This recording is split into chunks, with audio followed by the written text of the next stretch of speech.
Thank you, Meenakshi Mataji and Pavni, for joining in. I will announce it. But you know what? Because the laptop is, I don't know what's happened, is taking time. So I thought I better at least log on to iPhone. Yeah, thank you, Mataji. And Jyoti Mataji will share the verses once I announce. Then Jyoti Mataji will share the verses, so you can read from there. Thank you, Mataji. Thank you. Hare Krishna.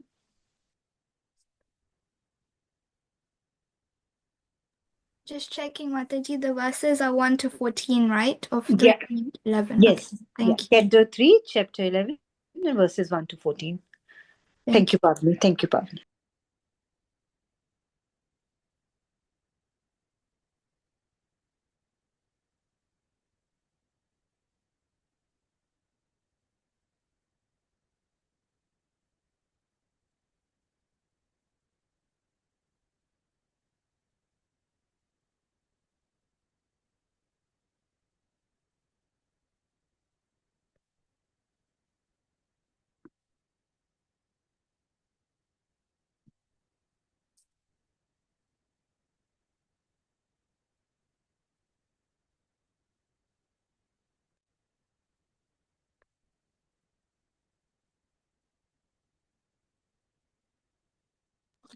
Hare Krishna, dear devotees, please accept my humble obeisances. All glory to Srila Prabhupada. Today reciters are dear Pavni will be reciting in Sanskrit and Meenakshi Mataji will be reciting in English from Canto 3, Chapter 11, verses 1 to 14. And today at 8:40, Shamala Mataji will be singing the bhajan and dear Devika will be doing the English translation of the bhajan. So whenever Pavni you are ready, can you please start with invocation? Jyoti Mataji, please. Thank you. Om Namo Bhagavate Vasudevaya. Om Namo Bhagavate Vasudevaya. Om Namo Bhagavate Vasudevaya. Maitreya Uvacha Charamasadvisheshenam Aneko Samyuta Sada Paramanu Nrinamekya Brahmo Yata. Jyoti Mataji, I think you have to share the verses, please. Thank you.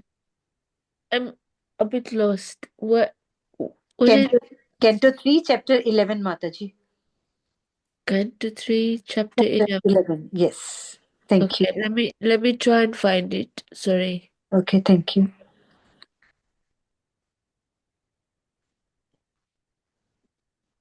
Meenakshi Mataji, you can read if you have book. Till the time you can read from the book, please.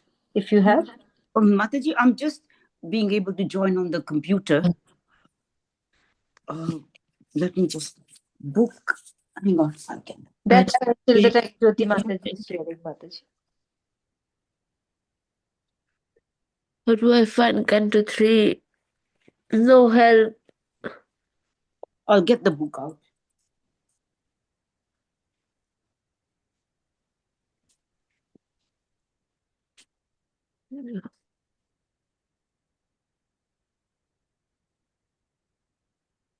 I don't know how to find Canto 3. Canto 3, Chapter. Canto 3, Chapter 11, Meenakshi Mataji. Okay, let me just see if I can get. Yeah. Thank you so much for that, Meenakshi Mataji.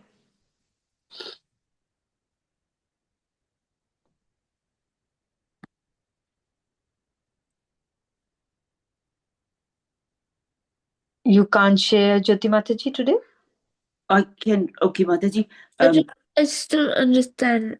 I'm lost. Okay, no, fine. No problem, Mataji. That's fine. Mataji, you can carry on, please. 3.2.11, right? 3.11, Canto 3, Chapter 11, verses 1 to 14. 11. It's just that because my mobile is Chapter 11. Sorry about that, Mataji. No, Mataji, it's fine. Meenakshi Mataji, you can take your time. Okay. Hare Krishna. The material manifestations, ultimate particle, which is indivisible and not formed into a body, is called the atom. It exists always as an invisible identity. Even after the dissolution of all forms, the material body is but a combination of such atoms. But it is misunderstood by the common man. सता एव पदार्थस्य स्वरूपावस्थितस्य यत् कैवल्यं परमा महान् अविशेषो निरन्तरः.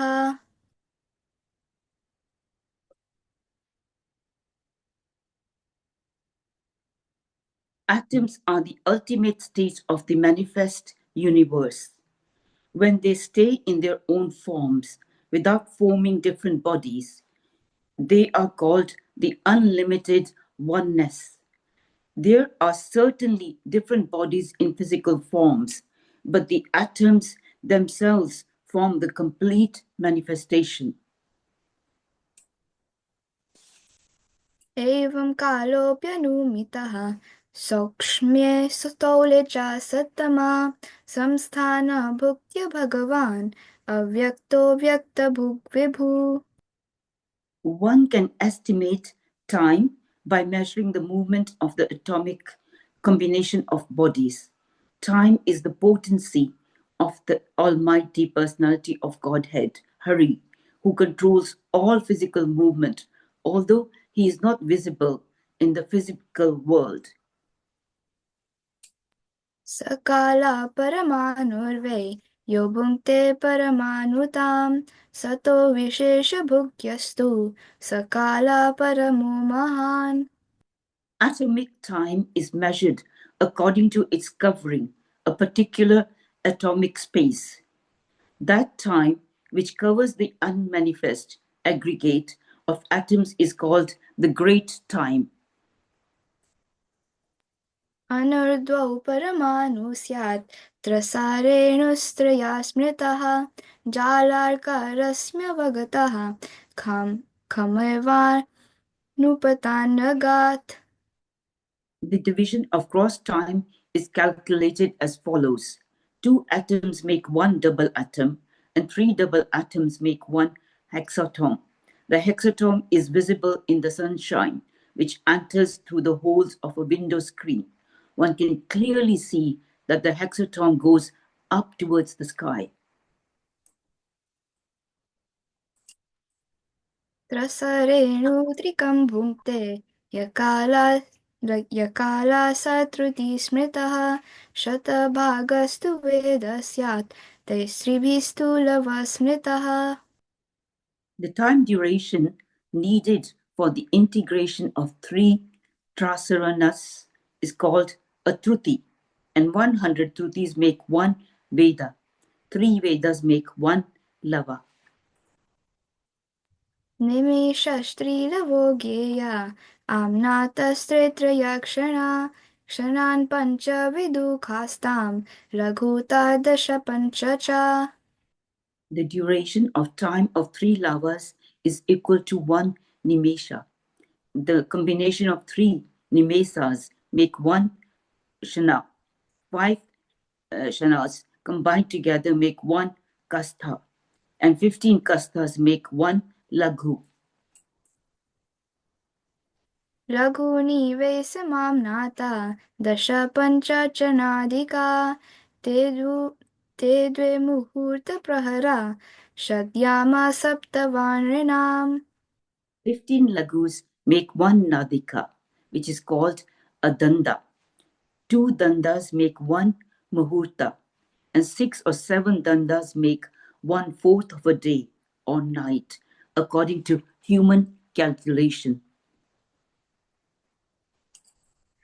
द्वादशार्धापलोन्मानं चतुर्भिश्चतुरङ्गुले स्वर्णमयशै कृताच्छिद्रं यावत् पृष्ठजलाप्लुतम्. The measuring pot for 1 nadika or danda can be prepared with a 6 pala weight, 14-ounce pot of copper, in which a hole is bored with a gold probe weighing 4 masa and measuring 4 fingers long. When the pot is placed on water, the time before the water overflows in the pot and is called one danda. यामश्चत्वारश्चत्वारो मर्त्यानां महनीयुभे पक्षपञ्चदशाहानि शुक्लकृष्णश्च मानदा. It is calculated that there are 4 praharas, which are also called yamas, in the day and 4 in the night of human being. Similarly, 15 days and nights are a fortnight, and there are 2 fortnights, white and black, in a month. तयो समुच्चयो मासा प्रतीनं तदहर्निशं दौतावृत्ति सदयनं दक्षिणं चोत्तरं दिवि. The aggregate of 2 fortnights is 1 month, and that period is 1 complete day and night for the Pitta planets. 2 of such months comprise 1 season, and 6 months comprise 1 complete movement of the sun from south to north. अयने चाहनि प्राहुर्वत्सरो द्वादश स्मृता संवत्सरशतं नृणां परमायुर्निरूपितम्.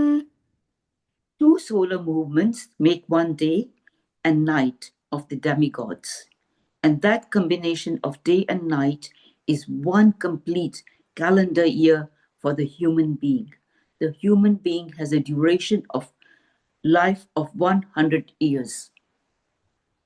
ग्रहाक्षतारचक्रस्था परमानवदानि जगत् संवत्सरावसानेन पर्यत्य निमिषो विभु. Influential stars, planets, luminaries, and atoms all over the universe are rotating in their respective orbits under the direction of the Supreme, represented by eternal Kala. संवत्सर परवित्सर इदा वत्सर एव च अनुवत्सरुवत्सरश्च विदुरैवं प्रभाष्यते. There are 5 different names for the orbits of the sun, moon, stars, and luminaries in the firmament, and they each have their own Samvatsara. Hare Krishna. Hare Krishna.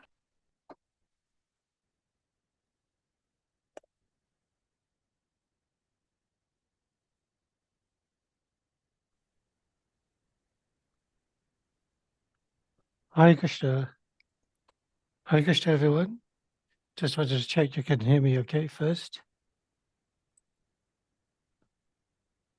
Yeah. Okay. Thank you so much, Parvati. You recited the Sanskrit verses so nicely. How old are you, out of interest? I'm 17.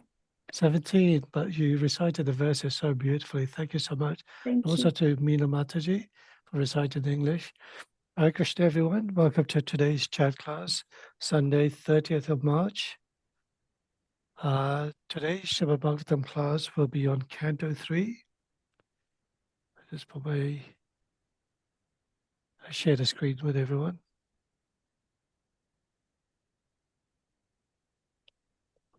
Just let me know. Okay, at the moment I've been disabled. Jyoti Mataji, are you there?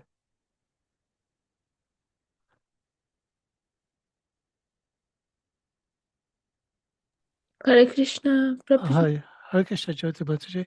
I Yeah. just wanted to share my screen, if that's okay. Yeah. Oh, 1 second, Prabhuji, I'll give you the rights. Thank you.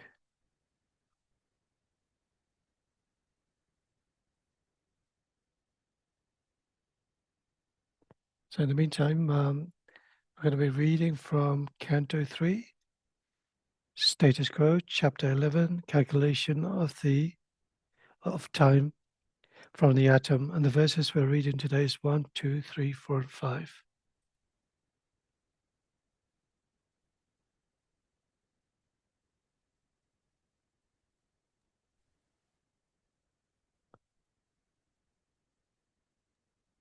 Prabhuji, you can share your screen now. Hare Krishna. Jai, thank you, Jyoti Mataji. I just wanted to check. Can you see that? Okay.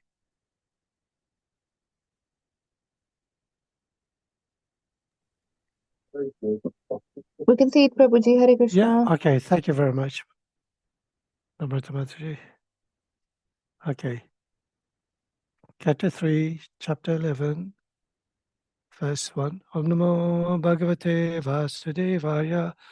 Om Namo Bhagavate Vasudevaya. Om Namo Bhagavate Vasudevaya. Narayam Namaskripcham Naram Chaiva Narottanam Devim Saraswati Vyasam Tato Jayamudiraya Nastashva Bhadrashu Nitya Bhagavata Sevaya Bhagavatamutam Shloke Bhakti Bhavati Naishtaki. Okay. Matraya Vacha Charamaha Sarvisheshanam Aneko Samyata Sada Parumano Savikeyo Nirnamikyo Brahmoyata. Translation. The material manifestations, ultimate particle, which is indivisible and not formed into a body, is called the atom. It exists always as an invisible identity, even after the dissolution of all forms. The material body is but a combination of such atoms, but it is misunderstood by the common man. Purport by His Divine Grace, A.C. Bhaktivedanta Swami Srila Prabhupada Ki Jai. The atomic description of the Srimad Bhagavatam is almost the same as the modern science of atomism, and this is further described in the Paramanu Vada of Kannada. In modern science also, the atom is accepted as the ultimate indivisible particle of which the universe is composed. Srimad Bhagavatam is the full text of all descriptions of knowledge, including the theory of atomism. The atom is the minute, subtle form of eternal time. I'm just going to recite the introduction prayers. Please do join in. Om Jnana Timarandasya Jnananjana Shalakaya Chakshurmilitam Yena Tasmai Shri Gurave Namaha Shri Chaitanya Mano Bhishtam Shtapatam Yena Bhutale Swayam Rupakara Mayam Tatati Swapadantikam Vandeham Shri Guru Shri Yotapadaka Malam Shri Guru Vaishnavamscha Shri Rupam Sagrajatam Sagana Raghunatam Vitam Tam Sajivam Sadvaitam Savadutam Parijana Saitam Krishna Chaitanya Devam Shri Radha Krishna Padan Sagana Lalita Shivishaka Vitamcha He Krishna Karuna Sindhu Dinabandhu Jagapate Gopesha Gopika Kanta Radha Kanta Namostate Tapta Kanchana Gaurangi Radhe Vrindavaneshwari Vishabhanu Sate Devi Pranamami Hari Priye Vancha Kalpatarubhyascha Kripa Sindhubhya Evacha Patitana Pavanebhyo Vaishnavebhyo Namo Namaha Jai Shri Krishna Chaitanya Prabhu Nityananda Shri Advaita Gadadhar Shivasari Gaur Bhaktivinoda Hare Krishna Krishna Krishna Hare Hare Hare Rama Rama Rama Hare Hare. So once again, welcome everyone to today's chat class, Nishama Bhagavatam. Kindly I seek the prayers and blessings from my spiritual master, Holiness Bhattacharya Swami. Namo Vishnu Padaya Krishna Pishtaya Bhutale Shrimati Bhakti Charu Swami Tinamane Hatu Iskon Founder Chariot, His Divine Grace A.C. Bhaktivedanta Swami Prabhupada. Namo Vishnu Padaya Krishna Pishtaya Bhutale Shrimati Bhaktivedanta Swami Tinamane Namaste Saraswati Deve Gauravani Prachayane Nirvishesha Sunyavadi Paschyacha Desatayane. Also seek the blessings of all the devotees listening today. Please kindly bestow your mercy upon me, as this particular subject is very, very difficult for me to even understand. So if I do make any mistakes, please do let me know and forgive me as well. At least allow me to speak on the wonderful pastimes and glories from the Srimad Bhagavatam of the Supreme Personality of Godhead. So this subject, as I mentioned, is quite a complex one, and it goes deeply into understanding what the atom is. As we understand, the atom is the smallest known sort of particle to even modern science. Now here, and the few verses that are to follow, it explains more in detail about the the role of the atom and the purpose of the atom itself and how it's actually measured. So just to start off with, I thought I'd share some information when I was doing a bit of research on where just Prabhupada is actually describing from the purport Paramanu Vada of Canada. So it's actually basically from the Wikipedia. So Canada, which is also known as Uluka Kashyapa Kanabaksha Kanabhuj, was an ancient Indian natural scientist. He was also a philosopher who founded the Vaisheshika school of Indian philosophy that also represents the earliest Indian physics. So it's not something that's been made up over the recent modern scientific technology or research. It's actually is estimated to have lived between the 6th century and 2nd century, but it's not so much information is known about this particular personality. But anyway, his philosophy was based on information on understanding the atom. And what from that particular verse that we were reading earlier on, Prabhupada actually translates the word Parama Anu as atom. And so just going back onto this information from Wikipedia about Kannada. So the concept of Paramanu atom, Kannada proposes that Paramanu atom is an indestructible particle of matter. The atom is indivisible because it is a state at which no measurement can be attributed. Used in variance arguments to determine properties of the atoms. He also stated that Anu can have two states, absolute rest and a state of motion. Kannada postulated four different kinds of atoms, two with mass and two without. Each substance is supposed to consist of all four kinds of atoms. Then it goes on further on about his conception about his philosophy about the atom, which was slightly different from the Greek philosophy, for instance. He suggests that the building blocks differ from both qualitatively and quantitatively, whereas the Greeks suggested that the atoms differed only quantitatively but not qualitatively. But if you can imagine, if he was actually born 600 to 200 years before Christ, and they didn't have any scientific instruments at that time, no microscopes, no sort of electronic electron microscopes, certainly that allows people to see the atom.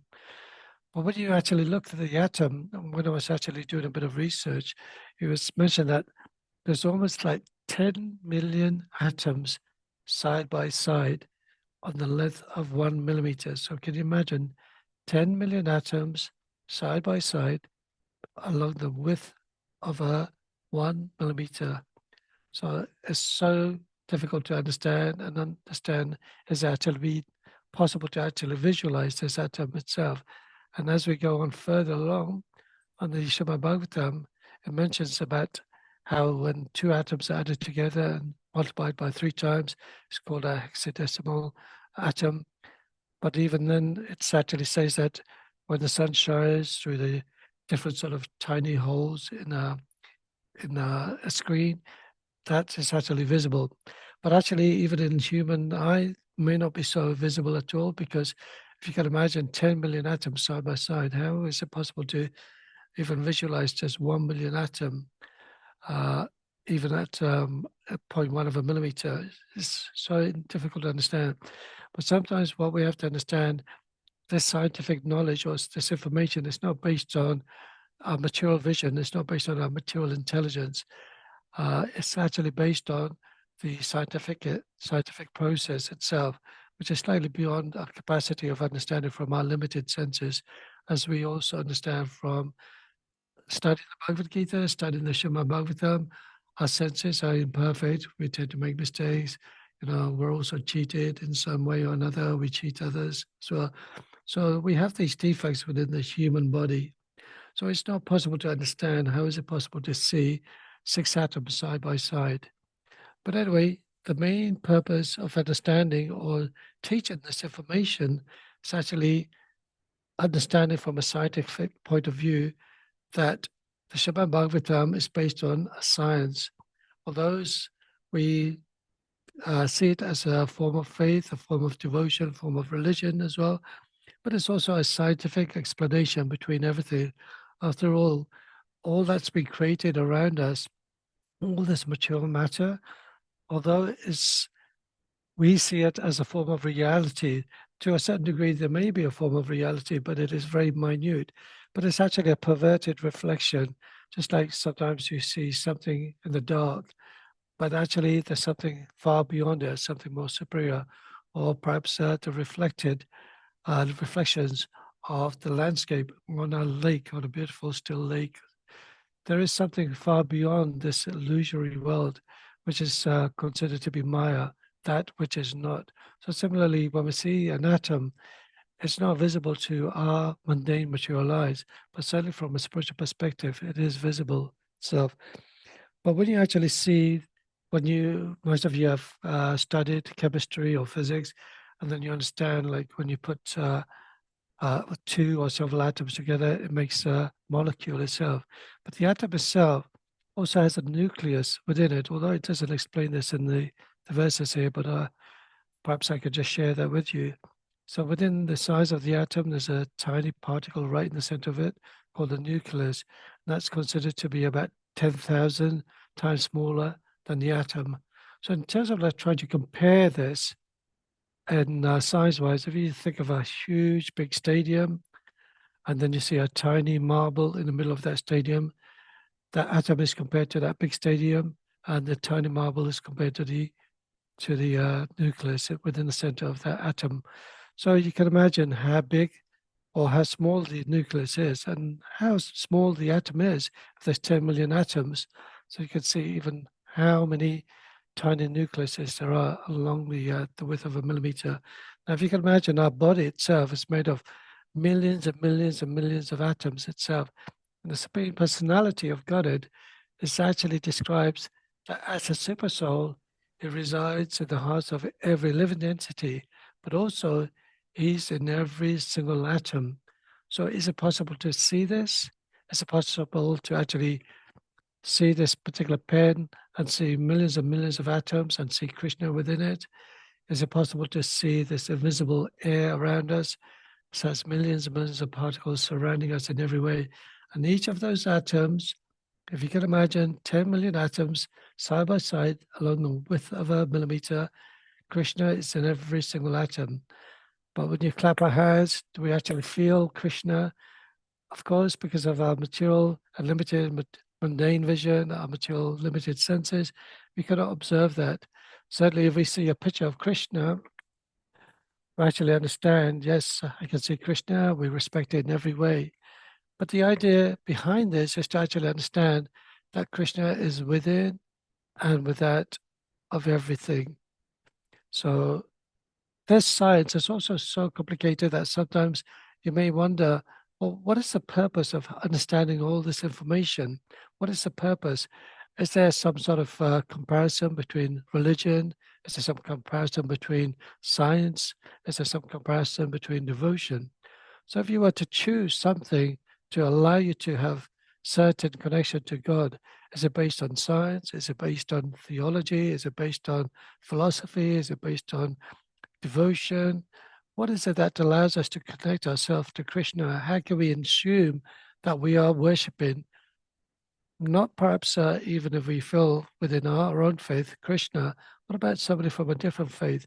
How would they recognize who that supreme person is, who that superior personality is? And that, of course, comes down to, first of all, surrender, being humble, being completely connected to a spiritual authority, a spiritual master, who is actually not an ordinary personality, but also part of the disciplic succession, who actually has passed his knowledge from the Supreme Lord down from one disciplic succession to another disciplic succession, from the saintly kings down to the generations of devotees who have completely left this complete philosophy untouched in any way, without any hinder of their own speculation at all. Just like what Srila Prabhupada did, he did not distort any of the words in the Srimad Bhagavatam. He took the translation as its meaning. And when you actually think of it, how does Prabhupada know what the meaning of Parama Anu is? How did they even talk about all these kind of activities 5,000 years ago when Mature Munis talking to Vidura. Anyway, later on, we're going to discuss a bit more in detail about this information itself. As I mentioned, although Krishna is in the heart of every living entity, that super soul is also known as Shuradaksha Vishnu, and he also expands in the form of Shuradaksha Vishnu in his partial expansions that comes into this material world to deliver the pious, to annihilate the miscreants, and to re-establish the principles of religion. So now, if you can imagine, each one of us are part and parcel of Krishna as well, where you have the quality of Krishna, but on a minute level. So similarly, like if you take a drop of water in an ocean, we not be as powerful and mighty as the ocean, but in a quality level, we may have the qualities on a very minute level itself, similar to whatever Krishna has, we may have it to his minute level. But at the same time, I was just reading in the Back to Godhead recently that even though the Supreme Lord, he expands himself in many forms, it should be understood that when he actually manifests his transcendental qualities, but some of his qualities are not fully manifested, it is complete. It is considered that its manifestation is complete. So it's never incomplete, even though he may have partial transcendental qualities that's been emulated. At the same time, if it's actually descending down with his manifestation, showing and exhibiting his transcendental qualities to a partial level, this is considered his manifestations to be more complete. And further, if his transcendental, when he's manifested and all his transcendental qualities are exhibited, then that manifestation is considered to be most complete. So how do we distinguish certain personalities or expansions of the Supreme Lord in different ways? So in that Back to Godhead magazine, it explains that when we see Krishna in his original form in Vrindavan, that is considered to be the most complete. Here is actually shown as the Supreme Lord in a way to his devotees, to his gopis rather.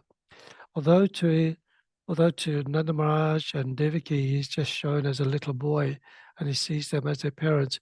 And although he subdues certain of his transcendental qualities, because he doesn't want to be recognized as the Supreme Lord, just like Lord Chaitanya Mahaprabhu, he did not want to be recognized as the Supreme Personality of Godhead. He was just intoxicated with love of devotion, love of Radha and Krishna. And whenever somebody spoke about Krishna to him, his eyes would roll in tears.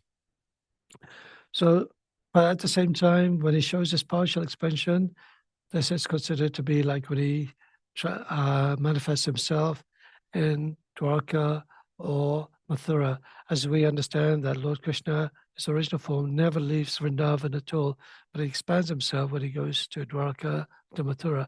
And there he doesn't exhibit all his qualities to his full level. So sometimes when we actually think about this particular verses, if I just read the next verse, this is verse 2. Sataiva padarastasya svarupava stitasya yad kaivalya paramamahan avishesho nirantaraha. Translation: Atoms are the ultimate state of the manifest universe. When they stay in their own forms without forming different bodies, they are called the unlimited oneness. There are certainly different bodies and physical forms, but the atoms themselves form the complete manifestation. Text 3. Evam kalopi anumitaha shokshmye stolye satama cha satama samstana bhaktya bhagavan avyakto vyakta bhakvibhu. Translation: One can estimate time by measuring the movement of the atomic combination of bodies. Time is the potency of the Almighty Personality of Godhead, Hari, who controls all physical movement, although he is not visible in the physical world. So if I just take a little pause there. So although all this information is very scientific, and it may be slightly beyond our sort of, anyway, in my case, my sort of capacity of understanding these detailed information, but it's important to understand, because then when you actually understand how is this mighty creation created, How is everything working, like TikTok? The planets rotating around the sun, around its orbit, the moon orbiting around the earth. How is the different four seasons coming into taking place? They will have scientific theories, although from modern science they could explain certain things through evolution, how we came from monkeys to human beings, how the amphibians turned from, or rather the animals, what came from amphibians. But also that may be just to confuse those who are really genuinely after the absolute truth. When we take knowledge itself, although in this case it's scientific knowledge, but knowledge could come in different forms. So first of all, it could be informational knowledge. It could be motivational knowledge. It could be inspirational knowledge. And the fourth could be transformational knowledge. That is the one which we really want to go to. That knowledge that transforms our heart into pure devotion. And how do we do that? As I mentioned earlier on, by surrendering unto a bona fide spiritual master, rendering devotional service to the Supreme Lord, by taking the mercy of the devotees who can give you that mercy. The Supreme Lord, although He's so merciful, He may not directly give you mercy in the form of devotion, but that mercy comes from His devotees, from the form of the spiritual master. They ask you, chant, read, hear about Krishna, do some service, clean the temple, do some deity worship, cook for Krishna, go out on book distribution, go out preaching, do Harinam Kirtan, so many things that the devotees get you involved in bhakti, and that is the mercy of the devotee. But it's important to understand that this science is there also because it actually distinguishes the difference between the animals and the humans. The animals may have their own philosophy, they may have their own sort of ideology about life. And their life is based on mating, eating, defending, and what else? Eating, mating, defending, and sleeping. And the same thing for human beings. But the human beings, there's a difference. We have a higher intelligence. We have the ability to ask questions. We have the ability to find answers. We have the ability to question, what is the purpose of life? We don't want to be like a donkey with a carrot dangling down on a string from a rod in front of you by a master and beating you. We don't want to be like animals, always not understanding what the purpose of life is. Our aim of life is to understand, who are we? What is the purpose of life? Why is there happiness? Why is there distress? Who created this universe? What happens at the time of death? Who are my family? How are they sort of related to me? Who are they in their past life? Who was I on my past life? These are the important questions that we should ask. And that distinguishes us from the animals and our own intelligence as a human being. Just like a frog in a well, it may not actually fully understand what is beyond that well. When this frog Fred came and saw the massive sea, the ocean, he tried to describe that ocean to the frog who's been stuck in the well all his life. He's not seen anything beyond that well. And he says, what is this ocean that you're talking about? And out of his arrogance, he thinks that there's nothing beyond this world itself. And as human beings, we should try to think beyond that boundary. That although what we studied at school about Darwinism, about evolution, about certain philosophy that may not be in conjunction, in comparison to the Supreme Lord's instructions from the Srimad Bhagavatam and the Bhagavad Gita, it's important that we actually take those important instructions to find out who we are, what is beyond this limited ability that we have.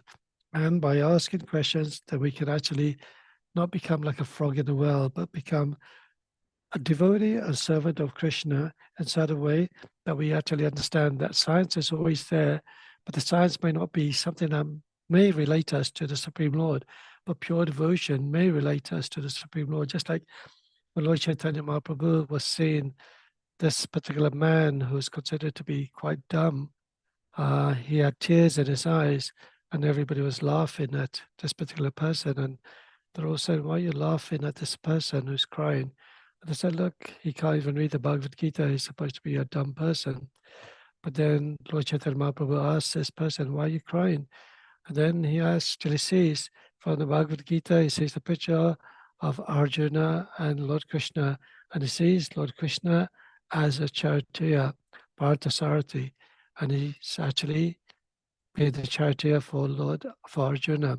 So he cannot understand Krishna is the Supreme Personality of Godhead, yet he's serving Arjuna. So this is the wonderful, amazing thing about the Supreme Lord. We just don't realize how much the Lord is serving us in every way. Who knows? We could be stepping outside our house and a bus could have been coming our way, but Krishna somehow through the divine intervention of the Super Soul told us to go to a different direction. I'm sure many of you have been in that situation where Krishna has come, protected you, looked after you. I know one time, anyway, this is something very personal. I have to admit, when we were in Jaipur, when you sort of get off the train station, there's all the hustle and bustle and thousands of people around you, and you have your luggage, your family, wife and 2 children, and because you have to climb up the steps, I took the bags upstairs and I told my son to look after my daughter. She was only about 4 or 5 time. And, of course, it was also my mistake that, I should have, been careful.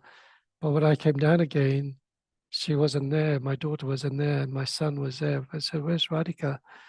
And then she had disappeared. And I really panicked so much. I was literally crying, and just like you see the movie when a mother's lost a child and she sees somebody with a child with their back towards that person looking for that child and they thinks that's their child. That's exactly what happened. I saw some family members with a young girl and I turned around and said, oh, it's not Radhika. But anyway, such a kind person brought Radhika, had holding her hand and brought her to us. And we were so grateful. And, who knows, that person could have been a demigod, could have been, just Krishna himself come in that form as a human just to protect our daughter Radhika, so she doesn't come to harm. But anyway, I don't want to get sentimental, but many of us have gone through that situation where we may not be able to understand Krishna scientifically, philosophically, but we can understand Krishna is there protecting us, looking after us, taking care of our needs, giving us shelter, giving us food, water, warmth, everything, a family. What did Keshava Maharaj say in this class? I asked God for love. And what did he give you? He gave you a family. But unfortunately, in this modern day, family are falling apart. Family are mistrusting each other. Parents are cheating their parents. Our children are cheating the parents. Parents are not looking after their children. So it's so important to understand when we actually follow this philosophy of Krishna consciousness, it's not purely just for yourself. It's not for your own benefit. It's for benefit for every single person in this world. And when Srila Prabhupada was preaching in the 50s and 60s, he had so much difficulty trying to preach this philosophy of Krishna to his mankind, to his kinsmen. Because in India, as you know, as most of you know, when you try and preach to somebody who's Indian, yes, I am knowing, and it's not easy to convey certain philosophy to another person who already has some sort of subjective view about their tradition, their faith, their belief. They may not necessarily see Krishna as a Supreme Lord. They may be a follower of Lord Shiva or Durga Devi and try to convince them, not convince them, but talk about Krishna. They have their own philosophy. I know sometimes when you go to certain school bhakti classes, there may be newcomers in there, and the instructor or the teacher, tutor is talking about Krishna, stories of the Bhagavad Gita, and the relation and the explanation from the purport and the verses. And somebody says something, oh, yes, that's referring to Lord Shiva as the Supreme Lord, isn't it? Then, of course, rather than causing conflict, we say, well, yes, maybe I have to look into it or something. But anyway, the story I was going to mention about Srila Prabhupada. So while Prabhupada was actually preaching this Back to God magazine, giving them out to everybody, he'd practically write it, he'd arrange to go by walking to the printers just to save some rupees on the transport, and speak to the person printing it. They'd be there all day. The preacher was very nice. He understood the purpose why Prabhupada was coming there, but he couldn't understand why he would go through so much effort. Coming, walking all the way, spending the whole day checking all the manuscript, checking all the text, making sure the editing is done correctly. But while he was distributing all this Back to God in magazines and tea houses and other personalities that you may have met along the streets, so there's one gentleman who asked Prabhupada, it's all very well you're preaching this love of God, but what is the value of love of God? If you love your family, if you're doing something moral, sorry, not moral, if you're doing something right, if you performing your duties, taking care of your family, your life, your children, you're just carrying on. Then what is the value of praying to God? What does He give you in return? There's nothing that He gives you in return. So why bother wasting so much time and energy given this love of God when you don't get that reciprocation? So Prabhupada really pondered on this question, and he actually made a separate article on this particular topic. And he explains that for each person, there's no sort of resolution whatsoever if he's actually performing his duty, without having God in the center of his life. It's almost like animals working very hard for a living and getting beaten by a master for some food. As I mentioned earlier on, there's no difference because they're just eating, mating, sleeping, and defending. But when you actually become or put God in the center of your life, everything has a meaning, everything has a purpose. What is the duty of a person? What is the morality of a person? What is truthfulness? What is honesty? Without those four qualities, and you don't put God in the center, then there's no meaning to it whatsoever. Because when you read the scriptures, it talks to you about how to become a gentleman, how to become honest, how to become moral in your activities, how to treat other people, how to take care of your family, how to take care of the Supreme Lord, how to become a devotee. It's all about certain rules and regulations. It's not just about just worshiping God and you can do whatever you want to do, whatever nonsense, and being angry, being greedy, being lusty. No, Krishna explains so many things in the Bhagavad Gita. There are three gates leading to hell: anger, lust, and greed, and every sane person must avoid this to avoid the degradation of the soul. This is so important because when we actually free ourselves from anger, lust, and greed, then obviously our heart becomes pure. We become more sort of attached to serving the Supreme Lord, become attached to serving His devotees as well. So, talking about the atom itself, back onto the translations from these verses, it's so important to understand, although the atom is so invisible, so minute, almost insignificant, but what is it? What is the purpose of talking about this atom? But the purpose behind this particular chapter is actually explaining even the smallest and insignificant particle is related on the basis of time itself. The energy of the particle of the atom particle is based on the energy of time. And also, it's all related to the Bhagavan. The Supreme Lord, as I mentioned earlier on, is in every single atom. So that I also mentioned about this mature world becoming an illusion, that which is not, because we don't understand our relationship with the Supreme Lord. We assume that it is real, but actually, in effect, it's not real. The real vision that we have when we do have spiritual perspective is that spiritual kingdom of God, the spiritual planets, Vaikuntha and Goloka Vrindavan.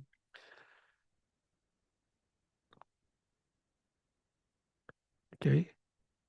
So, as I mentioned, time is also the potency of the Supreme Personality of Godhead. It comes in the form of kala. I think that's on the next verse. I'll just check. Sakalaha, text 4, this is Sakalaha Paramanuvai Yo Punkte Paramanutam Sato Vishesha Bhugyastu Sakala Paramo Mahan. Atomic time is measured according to its covering a particular atomic space. That time which covers the unmanifest aggregate of atoms is called the Great Time. Purport by Srila Prabhupada. Time and space are two correlative terms. Time is measured in terms of its covering a certain space of atoms.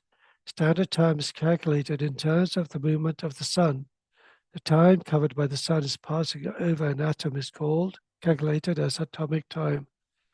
The greatest time of all covers the entire existence of non-dual manifestation. All the planets rotate and cover space. The space is calculated in terms of atoms. Each planet has its particular orbit for rotating, in which it moves without deviation. Similarly, the sun has its orbit. The complete calculation of the time of creation, maintenance, and dissolution, measured in terms of circulation of the total planetary system till the end of creation, is known as the supreme Kala. So there it actually explains, Srila Prabhupada explaining the complete calculation of time of creation, maintenance, and dissolution, measured in terms of circulation of the total planetary systems till the end of creation, is known as the supreme Kala. So this is quite a, although it's a small purport, but there's a lot of information about it. It's talking about the time and space as two correlative terms.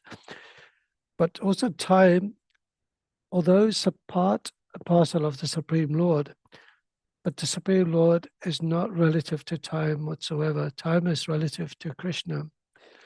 Just like in the Bhagavad Gita, Krishna explains, time I am that destroy the worlds, and I have come here to destroy everyone. With the exception of you, the Pandavas, both sides of the armies are already slain. So Lord Krishna is already telling Arjuna in advance that both sides of the armies are in advance, so there's no need to worry. He's also, he's guaranteed victory. But that time is also recognized in the form of the Vishvarupa, the universal form, as the cause of the creation, the maintenance, and dissolution of this material universe. Although it's a material manifestation, this universal form, and dissolves at the time of annihilation of this whole cosmic universe, it is also representing as time itself. And when it was mentioning about the planets rotate and cover space, each planet has its own particular orbit for rotating. So how is these planets rotating on its orbit? So once again, Krishna explains in the Bhagavad Gita, I enter each planet, and by my energy, they stay in orbit. So can you imagine when you throw something in the air, gravity pulls it down, but when the planet are orbiting around the sun, the moon is orbiting around the earth, you think, how is that possible? I mean, scientifically, they say it's through gravity, through the different energies that's surrounding the space around the planet. But ultimately, that energy, that form of gravity has to come somewhere. It cannot be just created by chance. It comes from in the form of Krishna's energy. Text 5, last verse.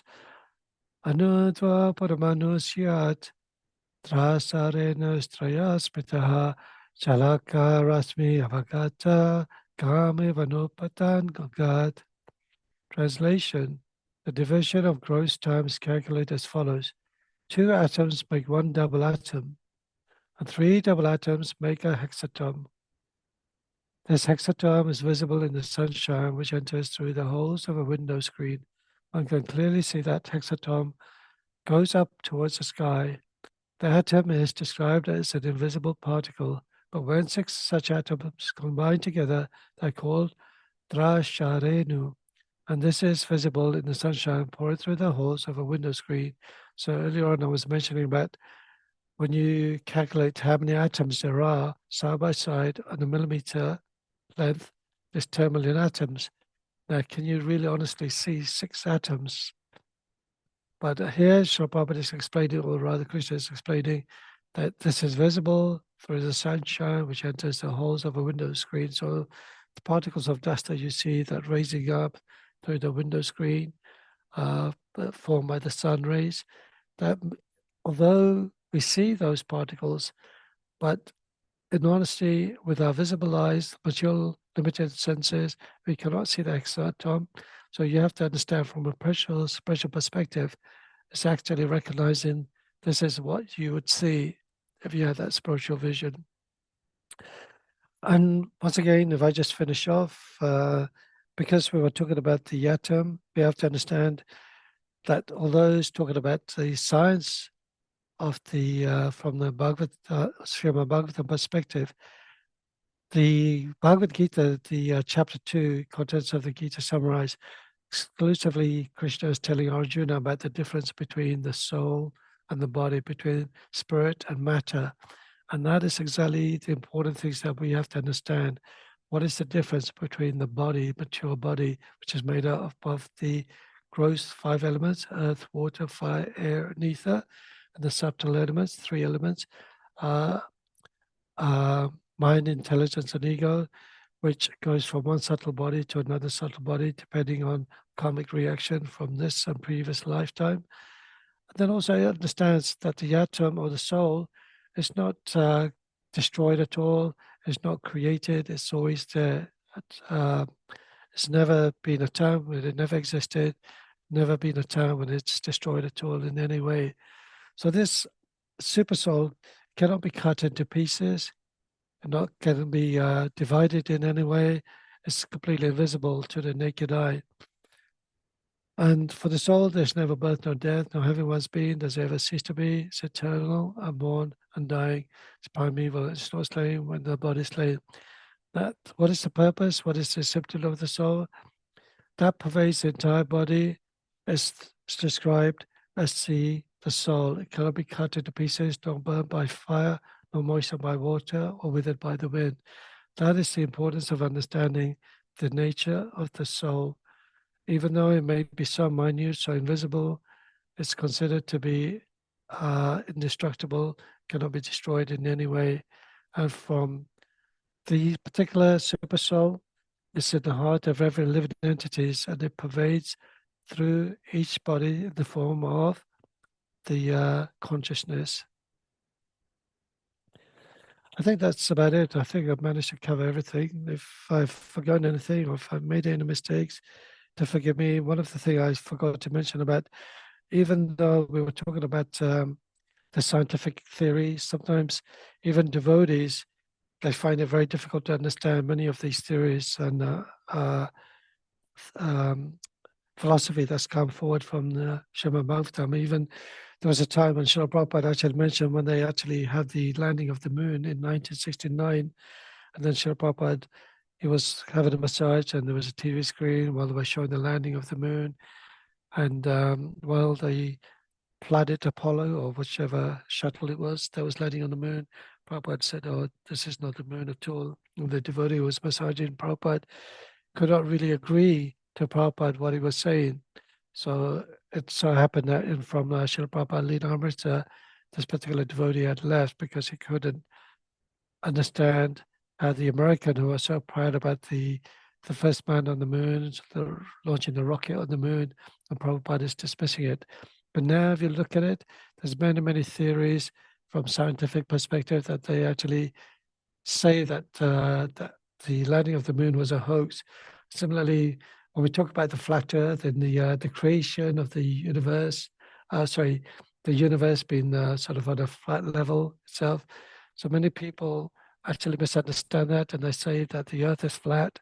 So many different philosophies come about and people sort of get misunderstanding because a lot of this philosophy or conspiracy gets proportionally out of context. Even there were many devotees who are describing that the COVID was a hoax. It wasn't real. It was just a government sort of propaganda to get everybody to get a jab so they could, how do you call it, identify where every person is because there's some electronic transmittal in the viruses, in the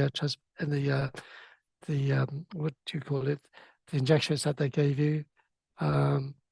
So, you know, devotees have certain sort of understanding of the philosophy of the spiritual nature of the Supreme Lord, but then also through ignorance, through bad associations, misunderstanding propaganda, reading on the internet, they dilute this information and twist it around and for their own purpose, try and unnecessarily cause unwanted information that only disturbs the mind of those devotees who want to completely surrender to the Supreme Lord.